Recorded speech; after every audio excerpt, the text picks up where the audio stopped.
leur crime. Vous avez écouté le porte-parole du gouvernement qui, dans une communication, a dit que certains, dans ces manifestations-là, il y avait des tireurs embusqués.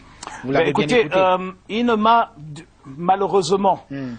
celui que vous présentez comme porte-parole du gouvernement, qui d'après l'organisation du gouvernement est ministre de la Communication, si le 6 avril 1984, à l'époque colonel Asso et ses éléments avaient le zèle que lui il essaye d'inculquer à des braves soldats camerounais, il ne serait pas en vie aujourd'hui.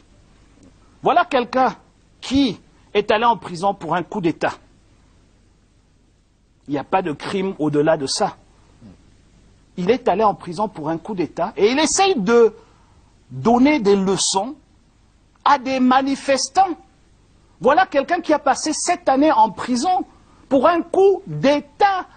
Il y a des milliers de Camerounais qui sont morts. Si on tirait sur lui, on avait réservé le même sort qu'il souhaite qu'on réserve aux autres, il serait où aujourd'hui ? Il faut arrêter avec ce genre de comparaison. Il y a des gens que franchement, on n'essaye pas d'amener dans l'équation de discussion, ni dans l'équation de dialogue à venir, tout simplement parce qu'ils sont disqualifiés. Vous ne pouvez pas venir ici me faire croire que quelqu'un qui est encore en vie, après tout ce qui s'est passé le 6 avril 84, viennent souhaiter qu'on tire sur des autres. Vous ne pouvez pas me croire que, sincèrement, il a dit. Attention, il n'a pas souhaité. Vous ne pouvez pas me faire croire, c'est ce que je suis en train de dire, vous ne pouvez pas me faire croire que c'est ce qu'il a dit.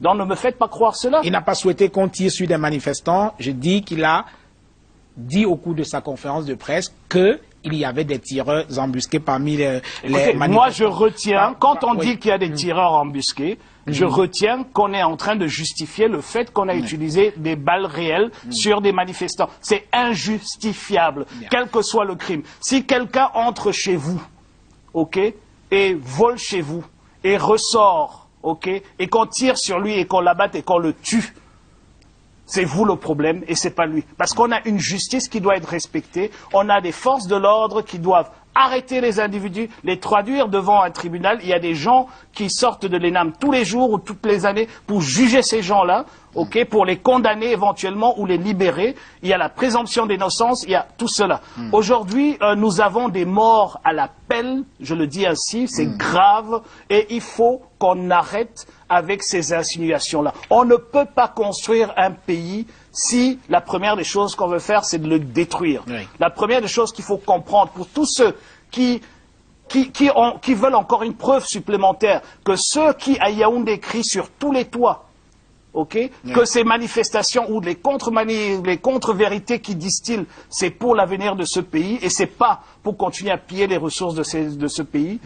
Ils ont la preuve aujourd'hui qu'il y a des gens qui ont fait pire que ça, qui aujourd'hui sont prêts à condamner à mort ceux qui font moins.